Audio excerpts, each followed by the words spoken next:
Back. All right. Guess we might as well just start it off then. You heard, Gills? Yep. All right. Cool.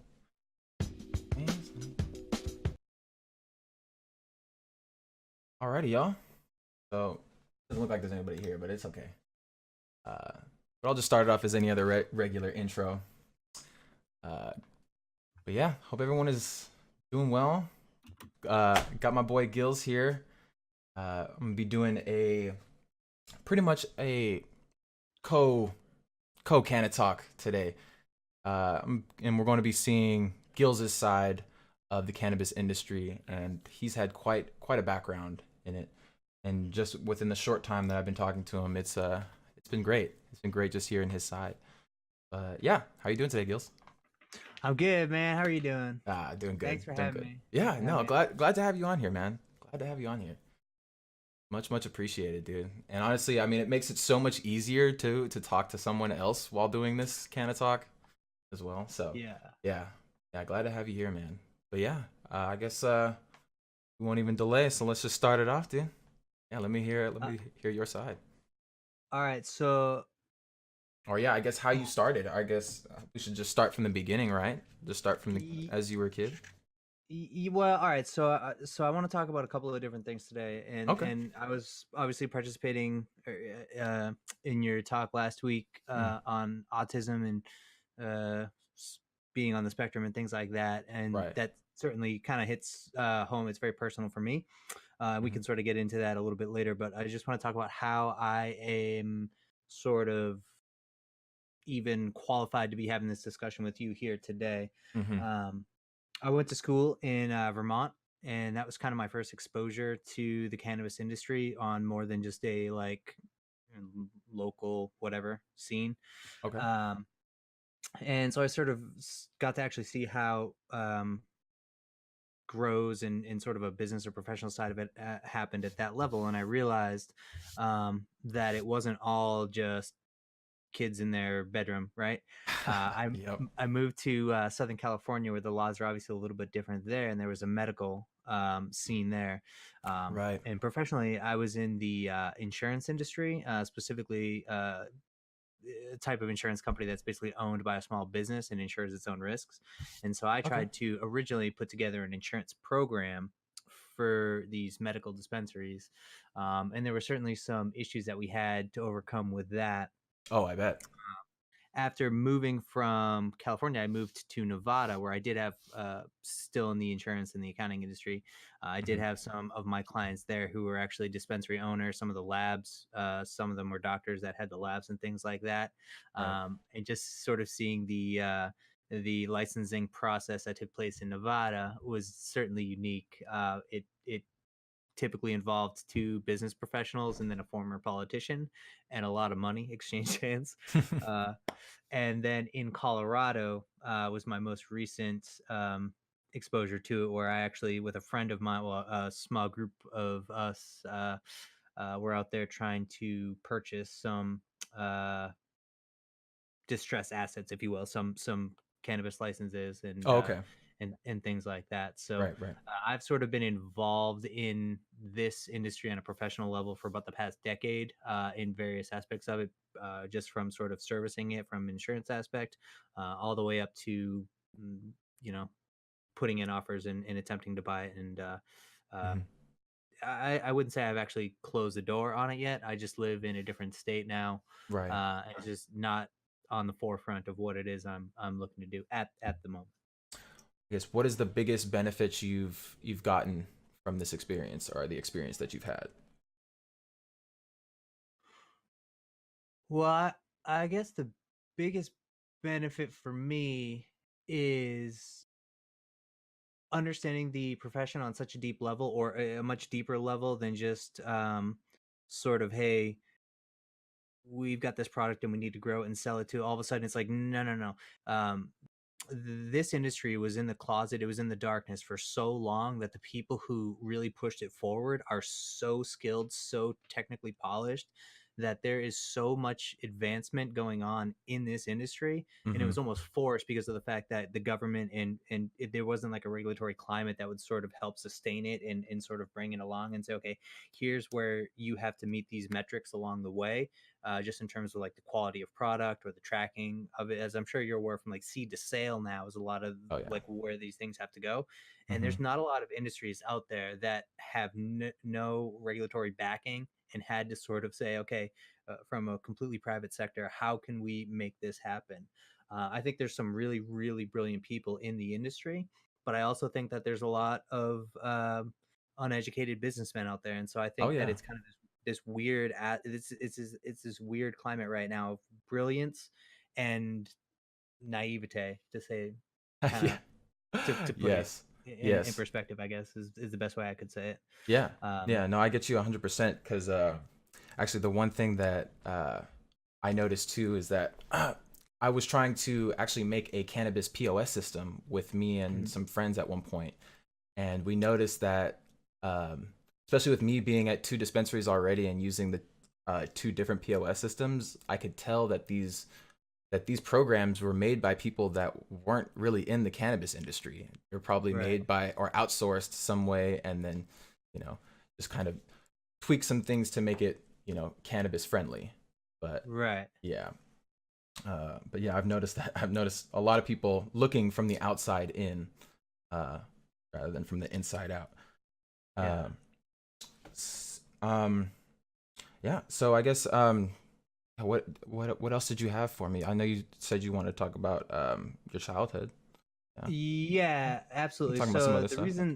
the reason that cannabis was so important, I guess, in my life is Hmm. just sort of like on a personal level in terms of like how I sort of got first um, exposed to it over. I was like a little kid, 12 years old or whatever. It's probably the first time that I had ever actually utilized cannabis, and from that very moment, I realized um, the way it's sort of worked for me made me feel it wasn't necessarily a bad drug or a good drug. Right. It was just it actually truly did feel medicinal. Um, so to take a little bit of a step back, Yeah. originally when I was a kid, it was and this sort of kind of dovetails off of the talk that you gave last week in terms of autism. I know we sort of spoke a little bit beforehand, so I think it was really interesting to see like a lot of the facts and things that you brought up sort of, and I'm sure from our conversation they probably Hmm. echoed what you were about to talk about, so it Oh was kind yeah. of a unique experience to sort of see that. But when I was a child, it was a ADHD diagnosis, and it was ADHD medication for a couple of years. I personally just didn't like it. I'm not a fan of pills, even if to Oh this yeah. day, if I get like a headache or something, I rarely take a Tylenol. It's just not something that's for me. Right. Uh, And if you're comfortable saying, what kind of pills were you taking at that point? it was Ritalin at that time. Okay. Yeah. So yeah, kind of actually Uh, what I was talking about in the last talk too. Yeah. Yep. Crazy. And so then I sort of got away from that from a number of years when it was college, and Hmm. then sort of right after college, my first job in the accounting profession, public accounting. I found it became like overwhelming, and so from it was like second grade up until when I was like 22-ish or whatever it is. So I don't know, Hmm. 15, 18, however long that is. There was no further follow up on either the ADHD or any other spectrum uh, disorder. Mm. Moving on from college, first accounting job, I sort of went and I said, "Hey, look, I've got these issues," and I was meeting with this doctor who was prescribing me the ADHD medication again, and I was talking to him about like what happened as a kid, and he was kind of like a unique guy, and we started talking about all kinds of different things, and then eventually I ended up moving to Southern California, but he was kind of the first one that really sort of like went back to that original diagnosis and was like, you certainly have some of the characteristics of that aspect, but not um Kind of in that not all of middle them. he ground. Yeah, he was kind of the first one. But he brought up a good point. He said, well, when taking the drugs, and that was actually the first time I had switched from Ritalin over to Adderall. Um, Oh from boy. there, that one, we sort of talked about how that made me feel, and he was like, "Oh, does it make you more vivacious and more social?" And I was like, "Yeah, it does. I just sort of have like confidence, I'll be able to like go and speak to people, which is very unique for me. Mm-hmm. Um, from there, when I moved to Southern California, this is actually the first doctor who sort of brought up autism in the spectrum and sort of saying like, hey, here's kind of something that you need to deal with. And then it wasn't until I was in Las Vegas where the doctor was like, yeah, we got to sort of figure this out.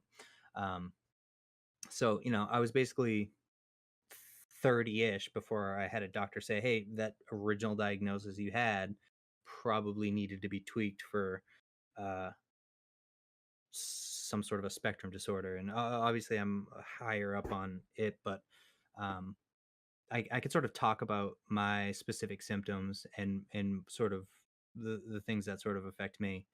Um, I'm extremely introverted. When I was a kid, I really only made friends. I have like right now, still to this day, maybe 10 people I've ever considered like a true friend. Mm-hmm. And they're still all from kids I met when I was in the second and third grade. Um, Well, hell, that's honestly, you sound very similar to how the millennials are nowadays. Honestly. Yeah. Yeah. But so yeah, very introverted, an uneasiness in social and public settings. I just don't feel it. Eye contact was a big thing for me. I always was getting yelled at to make eye contact, Mm-hmm. or just sort of, uh, even like earlier today, actually, someone sort of surprised me, and I kind of freaked out on them, and they were like, "Hey, you gotta chill out a little bit," but that's besides the point. Mm-hmm. Um, I definitely get very withdrawn if I don't know somebody. And it's just one of those things where like if I don't know how to act, then I'm just sort of gonna like shut down and I'm just gonna be in my own little head. Right. Um, I was to sort of socialize as a kid. It was always through sports. It's how I originally made friends. And then how I did it was I was either very serious. I don't deal well in the abstract, so it's either everything is completely serious or conversely, I'm joking around, goofing around, and then everything is a joke, no matter how far fetched or whatever. You know what I mean? Right. It's Right. like it's either everything Or it's nothing. everything is literal or nothing. Mm-hmm. And that's sort of how I was able to sort of uh, balance that aspect of my personality, I guess, as a kid, was that I'm either goofing around, everything is a joke, or nothing is. And how did, not making eye contact and all of these other things, how did that affect your childhood? Um, like before you actually had cannabis in So your life, right? Um, I was Like I making had like one or two. friends or, Yeah, being in I had like class? one or two very close friends. But like I said, I was I when I was like 10 or 11 years old, I grew to like the size I am now. I was like 5'9" or 5'10. Mm-hmm. Um, and I was like really fast. So I wasn't necessarily the most athletically gifted, but I was the fastest person. So for like most of like middle school and high school, I was pretty athletic. Right. Um, and it just sort of worked. You know what I mean? Like I only needed to be friends with a couple of kids, especially the jocks, if you will. Right. Yeah. And then they sort of did like enough of the socializing for me where I was just sort of part of the crew. I see. I see. Mhm. So my group of friends was probably like 3 or 4 people, but it kind of gave me an inroad to where I went to small schools, uh, like very small schools, same kids from when I was in like elementary school up till when I graduated high school. A lot of those kids were in my classes, and the classes were like 20 to 30 kids. So I grew very comfortable with the like core group of people that I kind of had to deal with on a daily basis, and so that stability in my life truly was huge for me, especially looking back on it now, and especially going through all the different changes. I've lived in a ton of different parts all across the country, and like every time that change took place, it was very difficult for me. But I always had someone of that original crew that was like where I was, except for when I moved to Las Vegas, and that's a whole different story. Right. Um, Well, I guess that must have been at least helpful for you to have a friend there with you going through all of those changes. yeah, it certainly was. Obviously there was a couple of times where like it became very overwhelming for me. But also at that time I had sort of learned some coping or defense mechanisms on like how to sort of deal with things and changes. Right. Um, and so it's not to say that like I've figured out how to deal with it on my own. I just dealt I just figured out a way for me to survive. Do you know what I mean? So I don't know if it's the Hmm. right way or the wrong way, but like I'm here now and I Yeah. sort of can operate in the world fairly Hmm. like fairly normally. Um And so I guess the next question would be how did like cannabis come into play? Mm. absolutely. Okay. So some of the other things too that were so, those are some of the more common things, the eye contact and things like that. More specifically, I always need for things to make sense. Mhm. I would get very agitated when they don't, when things are like not literal or they just don't fit, right? Like if something doesn't fit, I used to always argue with teachers about things not making sense, whereas like they asked this question and it didn't make sense, Mhm. whether they were right or wrong. Like I couldn't deal with that sort of stuff. Um, when I was about 12 years old, and I said the first experience I had, I could tell it was more of a medicinal like thing. Mhm. um it just sort of allowed shit to just go away, you know what I mean? Like I was able to socialize a lot more. Right. I was able to just sort of relax. And I how don't know if I've ever made more like eye contact or socialize better, but like in my mind I don't have like um a like hurdle to jump through. I don't Mhm. know if that makes sense. Yeah. No, it does. So Yeah, yeah, I get you. And how did you get access to it at 12 years old? Was it just like uh through friends or something like that?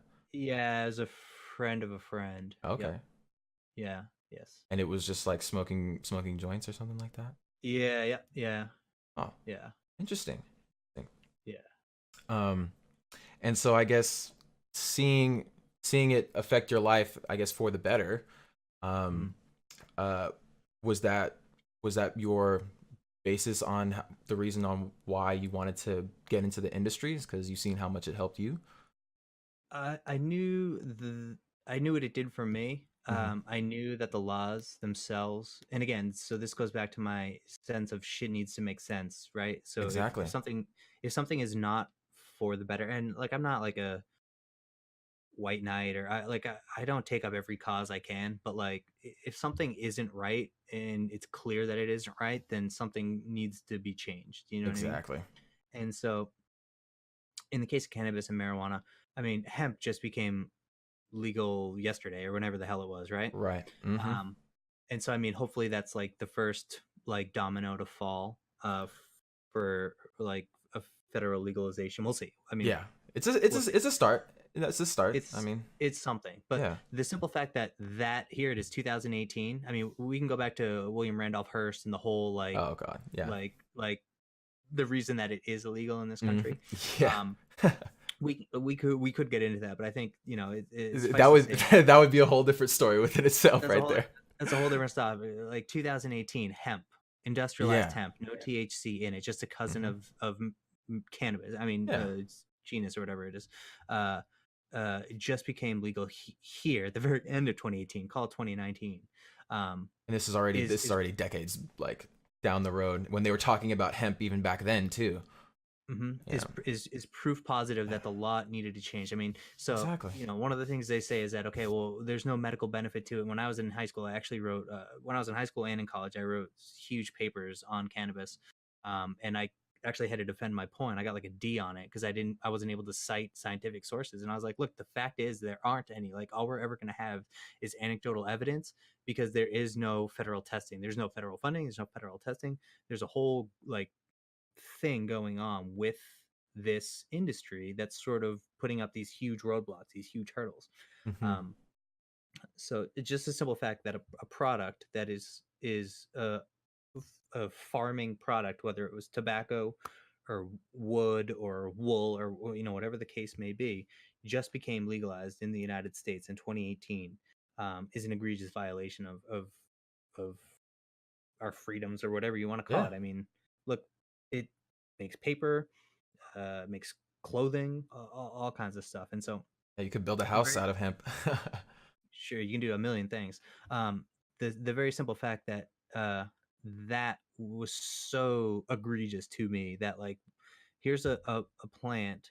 that grows in the ground that people have been using forever, that's never killed anybody, that's helped a ton of people, and we can't even smoke its non-psychoactive, or we can't even grow its non-psychoactive cousin, Yeah. which is positive. That's something that needed to change. Um, Moreover, the fact that me as a person, how I would socialize with it. I mean, when I was in high school and especially in college, um, I knew that it was something that I that was good. You know what I mean? Right. Like it, Hmm. it wasn't hurting anybody. I've watched my friends um, fall off roofs and hit their faces on the ground, all from drinking and other drugs. But the worst thing that's ever happened to somebody on weed uh, was they passed out early and missed Yeah. something funny that happened later. You know what I mean? Like, Yeah. Yeah. It's so yeah. It's crazy. yeah. Yeah. So, I guess, this next question is be like, where do you see the industry going in the future? I'd say within, I mean, given the fact this industry does move fast and they're constantly moving the whole time, let's say within like the next 5 years or so. I would think Right. at least, I think it, I don't think it would be completely legalized within the next 5 years. I think there's still a lot of lobbying and things that need to be done in order to actually get full legalization. But like I said, the industry moves fast. But yeah, where do you see the industry going within the next 5 years? I would, if I, and this is a complete guess, I have Yeah, no inside I know. information on Neither this. do I, but it's all speculation. If I had to, I do believe that is coming, and I is these states are coming on board quicker and quicker every single year, every I think voting I just cycle. lost you right there. Hold on, you lagging. Okay, hold on. Yeah, start from the beginning again. It was kind of like lagging for a little bit right there. Kind of lost you a little bit. I do believe that within 5 years we will see a national legalization, or at the very Mhm. least some sort of a decriminalization. And I Yeah. think here's the reason why is I think there's too much money going into it. So just from an economic standpoint, Hmm. the tax revenue that comes in when you're in the cannabis industry, a lot of the times that you cannot find a bank that will actually do banking with you, and the banks that you do are charging exorbitant fees and all kinds of things. Oh yeah, that's And even happening at my dispensary. And so I think that just from a pure economic standpoint, I think there's too much money now involved. There's too much skin in the game for a lot of these states: Colorado, Washington, California, Massachusetts, just coming on board here now. There's way too much money going into the coffers of these states, where they are going to say, "Hey, we need to open up these freeways, if you will, these economic freeways, and get the money out of these tiny little banks who are Hmm. sort of charging far too much money and making it too hard to do banking, and get this money into a real bank." And I think that a real bank, if you will, right, like a Bank of America Yeah. or some other huge bank, um, I think needs to have the decriminalization, if not complete legalization. Um, or there's got to be some sort of a law that states, hey, banks are allowed to do this um, without with immunity or without reciprocity of some federal law or something to that effect. You know what I mean? That's my personal take on it, is that there's now too much money in sort of play, that this isn't going to open up um, for everybody here. So Yeah. Yeah, actually, you know what? It's funny that you say that when you talk about the banks, because my dad is actually a banker and he has almost monthly meetings talking about what is our way to, get our skin in the game or get our, mhm, dip our toe into the cannabis industry because the banks know that there's so much money in it. I mean, right. there's even credit unions I know in California. I think there's one actually in Santa Cruz who actually can take cannabis businesses, but as of right now, they can't just because they already have too many accounts. Yeah. So it's definitely out there, and banks are definitely they definitely want to get in on it. They're just waiting for the government to get that say so. Right. And so this was my first inroad to it on a professional level. That in like 2011, banks were going to do it. And this is just from a medical standpoint in Southern California. I was saying, okay, well, look, I worked for a CPA firm, and I said, okay, if I have a client who is a cannabis a medical dispensary or whatever the case may be, can I service him without having my professional liability insurance go skyrocketing? And then also we worked with insurance companies that I said, well, these guys have their own um, regulatory change risk, governmental search and seizure risk, all kinds of actual risks that they couldn't get actual insurance for, or it was way overpriced. And I said, well, what if I were to create an insurance company, and then the money that I took in was no longer derived from it was no, so if you guys aren't familiar, 280E is the code section, which basically says that if you make money from an illegal source, you still need to pay taxes on it, and you can't deduct that money. Hmm. And so what I said was, okay, if we take a producer's cost and we pass a huge chunk of that off as insurance liability, and then we take that insurance money and bring it in, um, where do the banks stand on taking in premium dollars? And it was unique, but it was kind of the first foray in terms of getting to it. Ultimately, at the time, given what we had, I was more concerned with um, commingling of funds between drug dealers to for lack of a better term, and just sort of the implications that could come from there. And so we sort of shifted away from trying to do that on the scale that we were looking to. But yeah, that's obviously been one of the biggest hurdles that these bankers have had, is like, how do we get our hands on this money?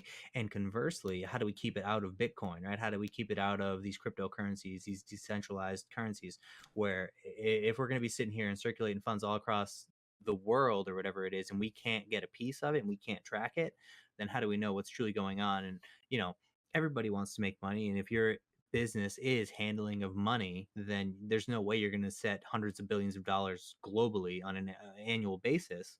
Um, you know, there's no way you're going to let that slide. And so Hmm. I think we finally got the attention from an insurance standpoint. I know like Lloyd's of London, which underwrites basically every risk, it's a huge insurer. I know that they have their eyes set on it, and I know these banks do as well. And so I think when you get the big boys in terms of like business, banks and Yep. insurance, when you get those guys looking at something, I think it's only a matter of time before they bend it to their will. So Yep. that's why I think that we have a 5 year or less horizon for some sort of a change on a national level, whether it's decriminalization with a Yeah. caveat that banks have immunity to sort of deal in this space, or complete legalization, which I think would be tremendous. It would be tremendous for us on a social level, and I think just on kind of a spirit, I mean, not to get too hippy dippy, but on a spiritual level, I think that would be amazing for the world to say, like, look, hey, the people truly do have power. Here's this thing that most of the people want. It doesn't really negatively affect people. um, and it's kind of a good, I think it would be a good Hmm. change for the world as a whole. Plus, I Yeah. mean, there's gonna be way less fighting if people are all chilled out, Oh, so definitely. Oh, yeah, for sure. Crime rates will shoot down immediately. yes, yes. Yeah. And you know what? It's funny that you were talking about the cryptocurrency and the Bitcoin, because Mhm.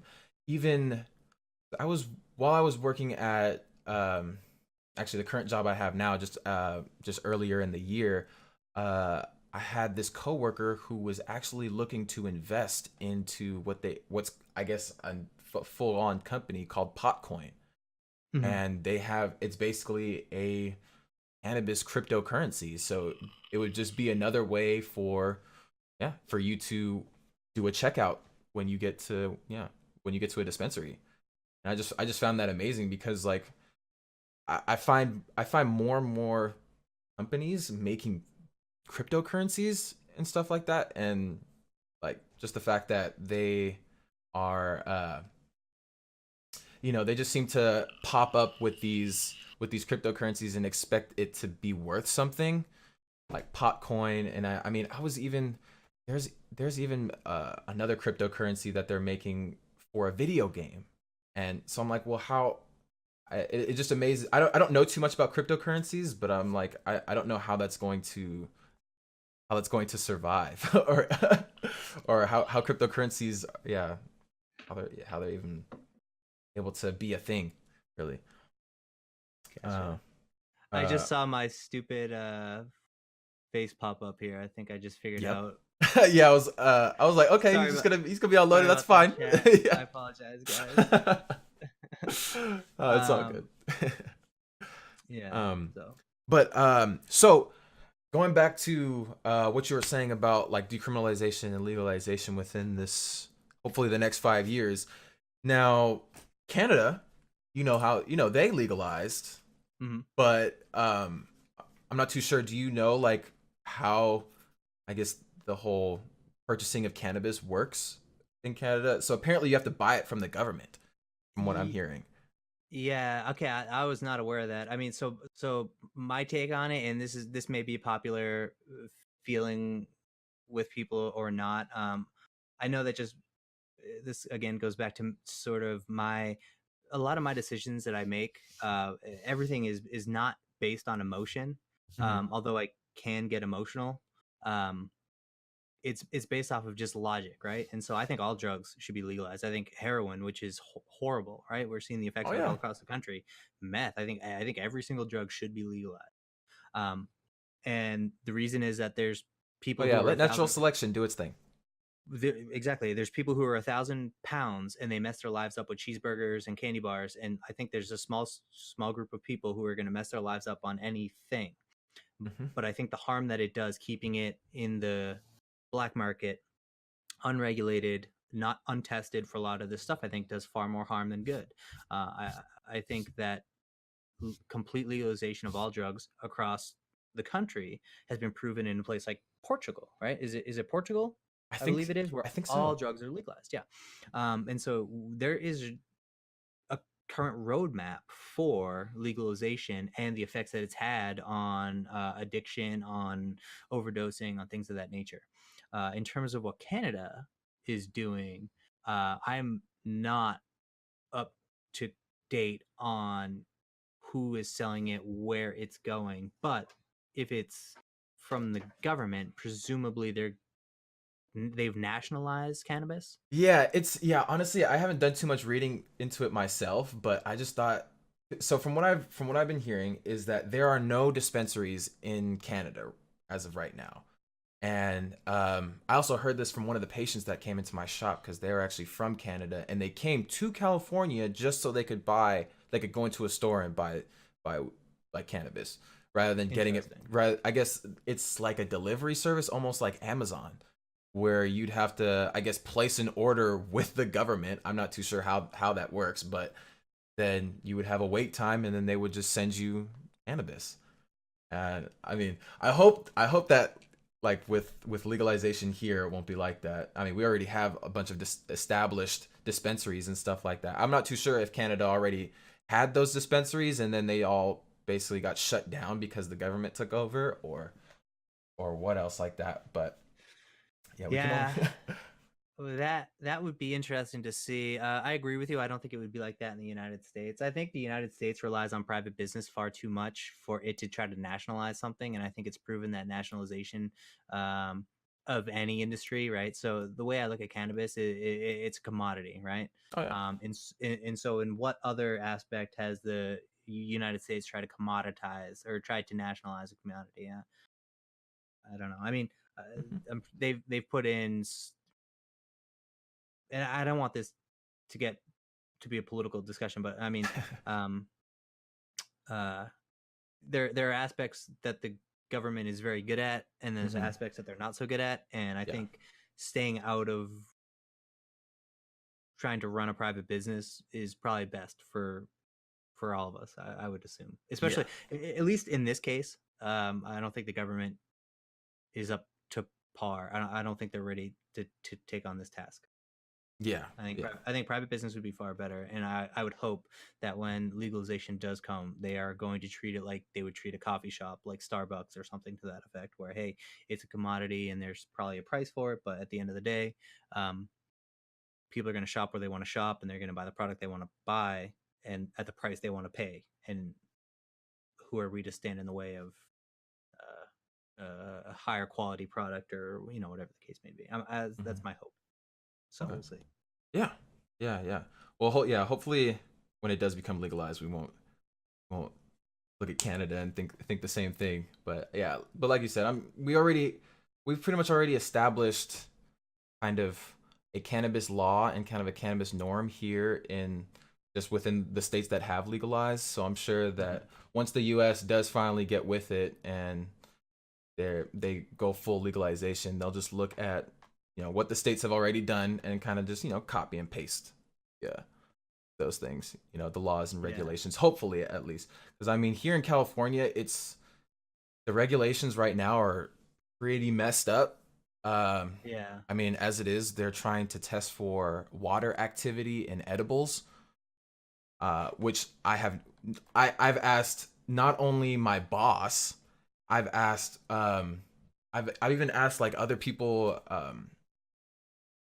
in the industry, like other like vendors and people, other business owners that are in the cannabis industry. I'm like, what does water activity in edibles mean? And no, nobody has any answer for me. And this is coming from the BCC, the Bureau of Cannabis Control, talking yeah. about you need a test for water in your edibles. And also, which I which I thought was amazing too, is that it says edibles in the thing, but yet they have it's like a check mark saying like they're gonna test for it in regular flower. So even though they Uh, say edibles, they're still testing it for flower as well. Which, yeah, that's a whole other thing within itself. And it's like you would think that with California being one of the pioneers in the cannabis industry, period, mhm. that they would, they'd be one of the first people to be on it. But I mean, I just seen not too long ago on High Times magazine that I think it's in Colorado, they're selling ounces for like $40. It's like they can barely even give it away. Yeah. Okay. So, all right. So when I first got to Colorado and we were looking at prices, we were looking at price per pound of about $1,200, and then that dropped down to about $900. Um, That's insane. which Right, right. Okay, that's on a wholesale level. Yeah. One of the guys that we knew there, that we were sort of doing business with, was Sweetleaf. I'm not sure if you're familiar with that Yeah, brand. I'm I sure am if you actually. want to Google it. So okay, so you Mhm. you understand some of the hardships that they've gone through, Oh yeah. and so that was part of the part of what we were sort of helping out with, or specifically. My role was attempting to help out with, was sort of mitigating some of those risks, right? What I do, risk management, Hmm. insurance, things of that nature. So I was going to try to help sort of navigate that. The gentleman that we were working with there was telling us, and he actually does some business out in California as well. I think perhaps Nevada as well. So Hmm. some of the different states that are around. We were anticipating, when we were looking at these shops and things of that nature, we were building into our financial models a price in Colorado to go down to about like 250 $300 price per pound of high, not Wow. like brick shit, like, yeah. This is, yeah, no, it's, yeah, good, In at least mid grade above stuff. mhm. Yeah. In Oregon, it was 50. Christian told us it was $50 per pound, in Oregon, and that was because they had such a huge. And now I said, "Well, is that maybe it's like an outdoor harvest, and that's a whole thing?" And he's like, "Dude, he's like, it just is." And I was like, "Christian, I should stop saying his name. Uh, You're all good. it doesn't matter. Well, Yeah. if they Google it, they're gonna figure it out." Yeah. Uh, I kept telling him, I was like, there's no way. And he was like, I think that's just going to be the price in Oregon. I was like, well, that makes no sense. So I don't know. So It where do I amazes see me, it like, going? how do they even make money at the I end of the you day know off of that? Yeah, right. Exactly. because there was a black market. You know what I mean? Because it was illegal. Because there was no testing. Because there was all these other things. And so if like any sort of commodity, right? Like it's going to find its own price, right? Hmm. And so, like I said, ours was like $200 to $300 per pound. Yeah. Um, I think is where there is a floor there, maybe 500 or something like that. But like we didn't see it going below 250 bucks per pound Yeah. or I so. wouldn't even And see it going under 1,000 for mid grade. Like that's just insane. yeah, Yeah. yeah, yeah. No, I mean, yeah, 900 bucks. My goodness. And that was before some of the advances. So one of the other aspects, or one of the other partners that we were involved with, was a large seedling producer. So he does seedlings for Home Depot. So it's just regular flowers. Like if you go to the Home and Garden Center at Home Depot or whatever it is, Yeah. well, he does that for huge, huge, huge scales, right? And so, we were talking about just getting an acre or two out in the middle of Arizona and setting up like a fully automated greenhouse. And then we were thinking about trying to do that in Colorado. I actually introduced the idea. So, what if we were to put it underground, just to sort of moderate the temperature and a few other aspects of what was going on? And that, of course, had some huge sort of expenses. But I'm you know, sure. at the end of the day, I think you're going to see huge grows that are then perhaps like broken off or sold off or licensed to Hmm. smaller shops.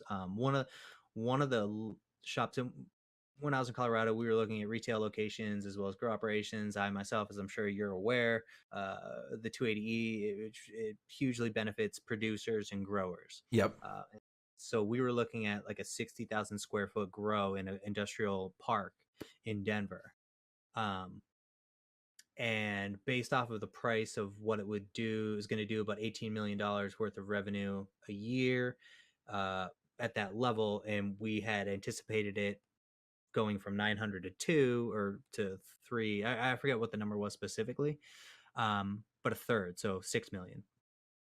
So you're talking about a 60,000 square foot. We're going to scrog it. We're going to multi-level it. I mean, it's going to be jam packed, top to bottom with plants.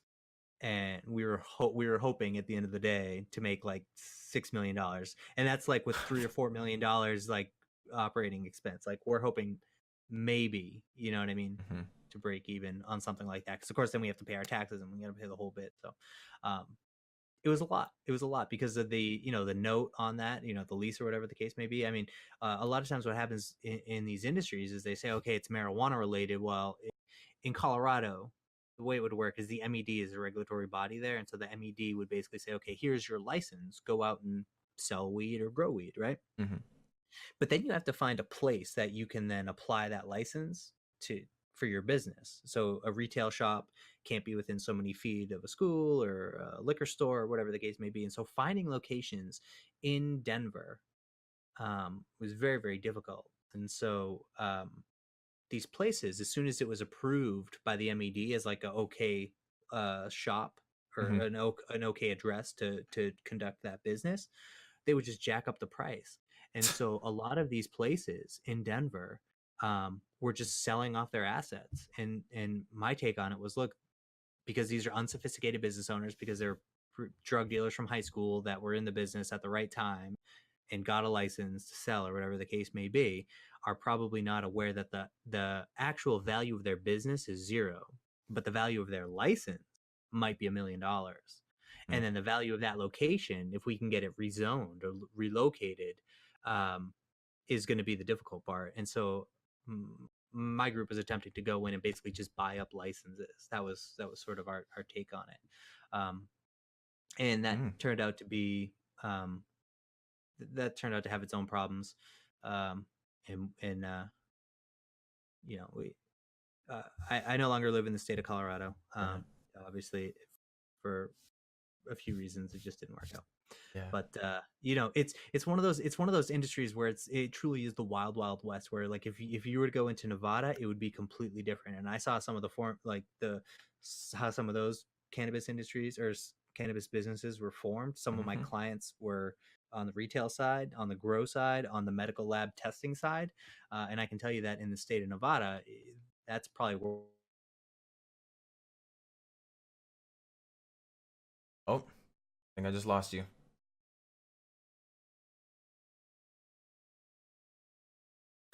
Uh-oh. Hold on, Gills. I think I lost you, bro.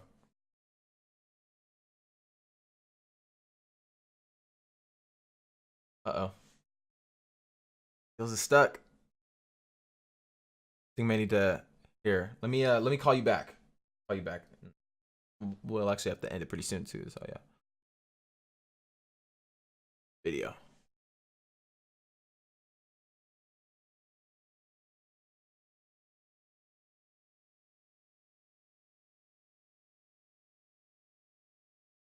Uh-oh. Gills? Uh-oh. Hold on.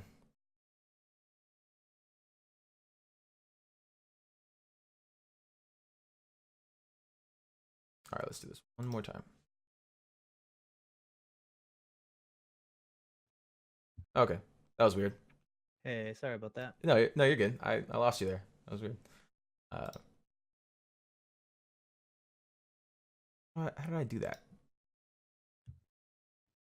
Myself on the. Oh, there we go. Cool.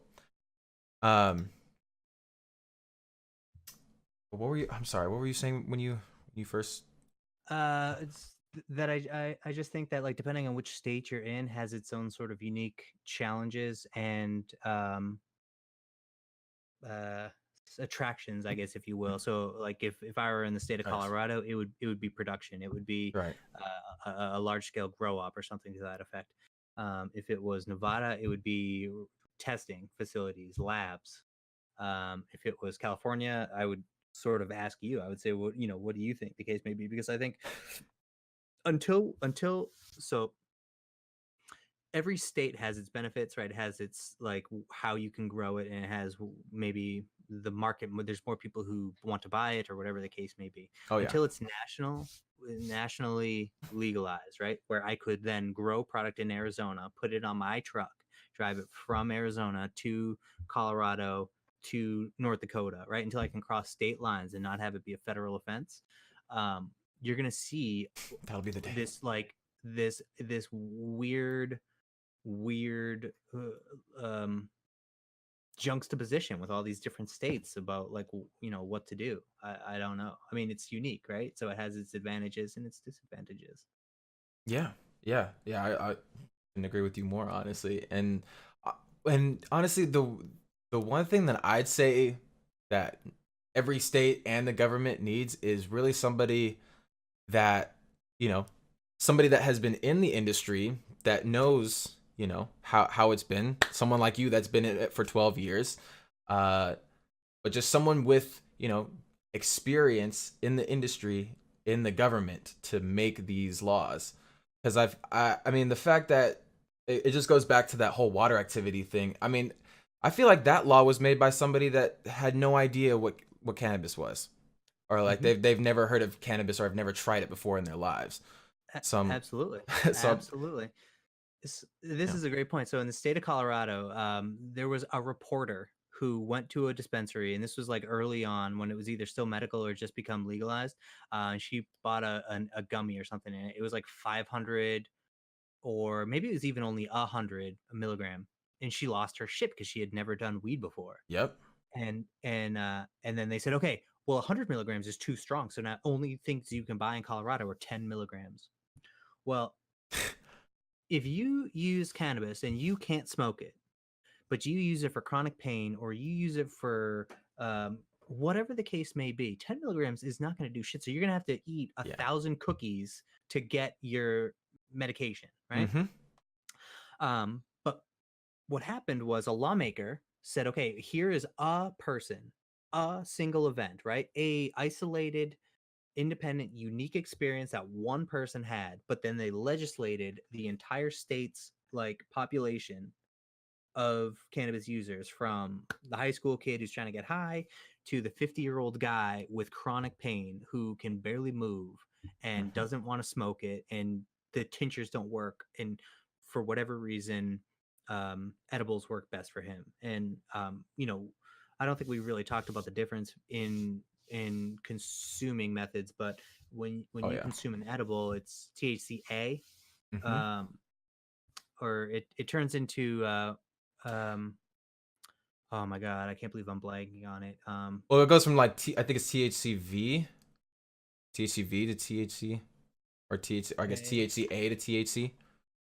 yeah, or Well, 5 because methoxyhaloxide. It's like it actually metabolizes as a different drug in your um when you metabolize it through your liver. So when you hmm eat an edible, the way it actually hits you is different. So it's still yeah. THC that's making you feel that way, but you're actually, the way your body metabolizes it and the way it affects you is much different. hmm Um, and so if you're not prepared for that and you've never smoked marijuana before, and then you go out and you eat this cookie and it happens to hit you in a specific way, like it did for this poor news reporter, you're going to freak out. But that's not to say that like the entire state needs to be held accountable for one person. And so Exactly. they need to Takes one have, person to ruin it. it takes one person to ruin it, right?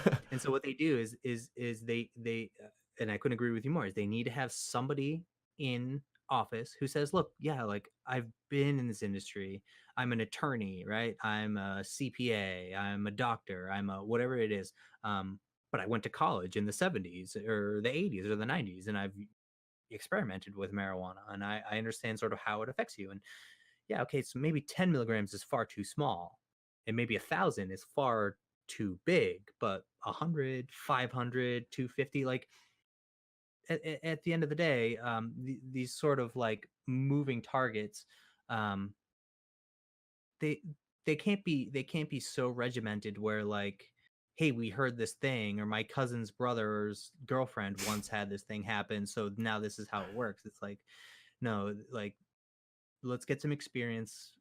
Let's, I mean, understand what the true risks are, but let's not over legislate this thing to death and push it back underground, because truly legalization is about nothing more than allowing producers, retailers, and consumers the freedom to do it in the light of day. And if you push it back into the darkness, or the gray air, the gray market, or whatever the case may be, you're going to get bad product, fake product, moldy product, people ripping each other off, people getting hurt from illegal deals. Um, let's put this out in the open. Let's, everybody wants to pay their taxes on it. That's one thing across the board from every state that I've been in, where the people say, look, I want to be in the cannabis business. I want to pay my taxes. Allow me to do that, right? But hmm let's find a reasonable tax rate. Let's find some reasonable testing measures. Let's find some reasonable regulatory um, hurdles, or stipulations, or whatever, regulations, right? Um, and then let's just see where this is in 2 3 years, and make another tweak 2 3 years, and then another tweak 2 3 years. But not like, let's legalize it and then effectively constrict it down to a nothingness hmm immediately, um, because you're just going to basically shoot yourself in the foot. You're going to do exactly what you were, the opposite of what you intended to do. Exactly. Yeah. Yeah, I couldn't agree with you more. And yeah, I can only hope our government is smarter than that. But I don't know. They've been proven to be pretty dumb in the past. But we're coming up on actually about an hour now, which is crazy. It's like I didn't even look at the time. But That's I think awesome. we'll wrap it up because I do have to go. I have some D&D stuff to do with my coworkers at the house. So, uh, but Excellent. um, but yeah, is there anything else that you wanted to say? Just while you're here? You know, No. I just I sort of I do want to get back to why I am so passionate about cannabis and how it affects me. Yeah. It personally makes my life better. It truly does allow me to feel normal. I always say that I don't understand necessarily how other people think. I don't claim to think I understand how they think. I just know I think differently, right? Like I understand that the way I operate on a social setting or in space, or whatever the case may be, I understand like my life is a series of checklists. Okay. So, like, if I leave the house, I have a bunch of checklists. When I was living in Las Vegas as a professional poker player, I bought these headphones because they canceled noise, but I could listen if I wanted to. Like, I can hit a button and sort of change. I mean, like, hmm I go through like all these things, and how I'll literally where I'll sit and just all kinds of things for me to feel like safe in space. Um, and with cannabis, for me, it alleviates so much of that where I truly just feel like other how I think other people feel in social settings.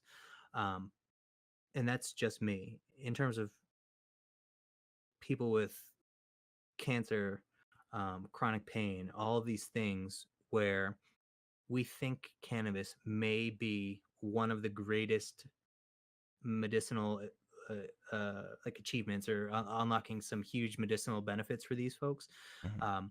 The fact that we can't test for it and actually get in there and figure out how these compounds can positively benefit these folks, I think is abhorrent. And I think if there's anything that we can do, if you live in a state that doesn't have um,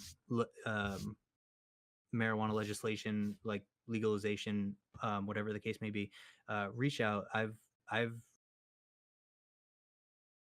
done this in the past for sort of different areas, different arenas, but like if it's not legalized in your state and you do feel passionate about it and you want to help somebody out and you don't want that person to have to go to illegal measures to get it done, um, people can affect change. And so I think if you reach out to your local representatives and just sort of ask them about what it is that they are doing, what their stances are on the matter, and if they say they're against it, ask them if they have any personal experience with it, if you can even get their ear. But just the more you bring this up to your local legislators and the more they're bringing up to, you know, Congress and the Senate and things of that nature, the sooner these positive changes will take place.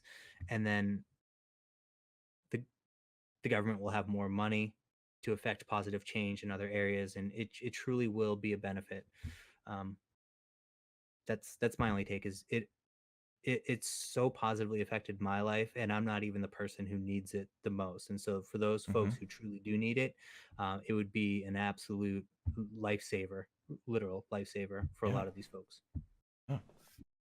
Yeah. That's it, Yeah. man. That's all I have to say. Yeah. Yeah. I mean, you hit it right. You hit it right on the head, man. And yeah, like I said, it's a slow road. It's a slow road, but I mean, and with the legalization of hemp, it's a start.